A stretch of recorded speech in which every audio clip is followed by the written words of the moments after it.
So in the past chapters, we talked about the executive branch and the legislative branch. Today, we're going to talk a little bit more about the judicial branch and what they do. But before we get into it, we got to go over a couple of vocabulary words. The first one here is guilty. And guilty means that you are judged to have done something wrong or against the law. Being guilty is different from being a suspect, because if you are guilty, it means the court decided you have committed the crime. Innocent means you have not committed the crime. There's two different types of cases we'll talk about in this lesson, criminal cases and civil cases. We'll also talk about a jury and what they do. Let's go down to this word, appeal.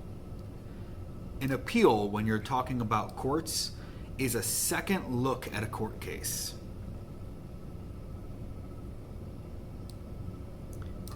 These two words, overturned and uphold, are going to be important in this lesson. Okay, so the federal court system. Article 3 of the Constitution established the third branch of the government, the judicial branch. And the judicial branch makes up all of the courts. The highest court in the country is the Supreme Court. So we have the highest court in the country, the Supreme Court. We also have multiple lower courts underneath it. Federal courts, state courts, local courts. So there's multiple different kinds of courts, and some of them specialize in specific types of cases, and we'll break those down a little bit.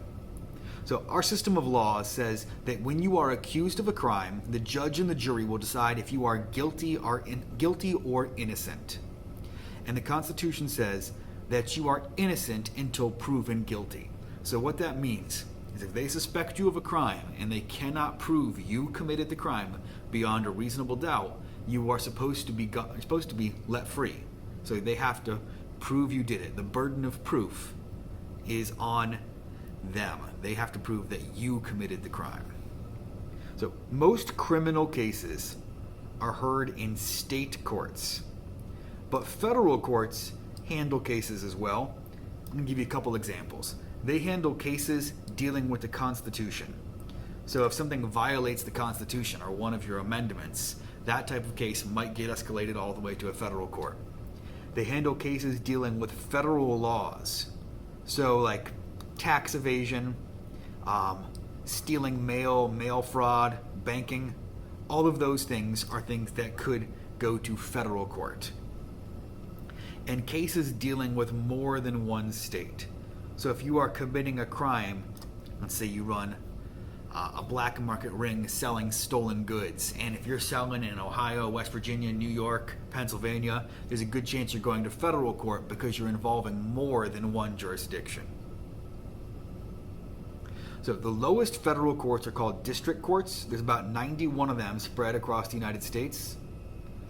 Each state has at least one, and some states have more depending on the population and the density. The district courts are federal trial courts. People accused of crimes such as bank robbery, kidnapping, and breaking tax laws can go there.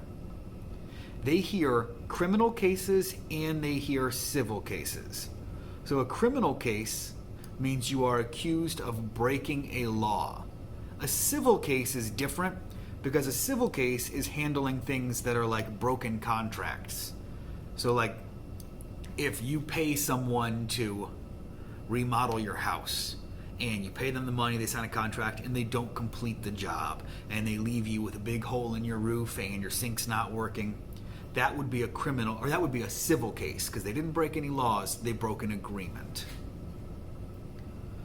So in court, there is a judge and a jury. A jury is usually made up of 12 people, and the jury's job is to decide whether you are guilty or innocent. And most of the time, the jury has to make a unanimous decision, which means all of them have to agree. In both cases, the judge is going to be the one who decides the sentencing if the jury convicts you. So if you think you did not get a fair trial, what can you do? Now, the first thing you can do is you can ask for an appeal. And an appeal is a second look at your court case. They're going to take a look to see if everything happened correctly, if all the rules were followed. So in an appeal, you have a group of judges that are going to look at the case. They're going to look over the records, look over what was said, look over the witnesses, and try to decide if the court trial was fair. They're not deciding if you were guilty or innocent. They're deciding if the trial was fair and followed all the rules. If the judge decides all of the rules were followed, the lower decision is upheld, which means if you were guilty before, you are still guilty. If the judge decides something shady happened, and let's say they find out that your lawyer actually was drunk during the trial, the verdict can be overturned, which means the previous decision, if you were guilty, that's going to be thrown out. That does not mean you're innocent, but that means that previous guilty verdict is thrown out and they can have a new trial. Okay, so the last part we're going to get to today is the United States Supreme Court. We've already talked about them a little bit because of the stuff going on currently. The final court of appeals is the United States Supreme Court. It's the highest court in the country, and they make the final decision. It decides if laws or acts are unconstitutional. There's two ways a case can get to the Supreme Court. It can be sent there directly, or it can go there through appeal, which means you're asking for a second look or a third look or a fourth look at a trial. They have the authority to hear two different kinds of cases. Let's see. Most of the cases that Supreme Court hears are appeals cases, which are, a disagreement on whether or not the trial was fair. And they take a second look at the court case to make sure all of the rules were followed. Sometimes it's a third or fourth look at the case. Each year, they get about 5,000 cases submitted to them, but they only accept a couple hundred. They try to pick the most important cases. The judges on the Supreme Court are called justices. There is 8 justices and 1 chief justice, so 9 justices total. They're appointed by the president and approved by the Senate, and they have that job for the rest of their life or until they retire.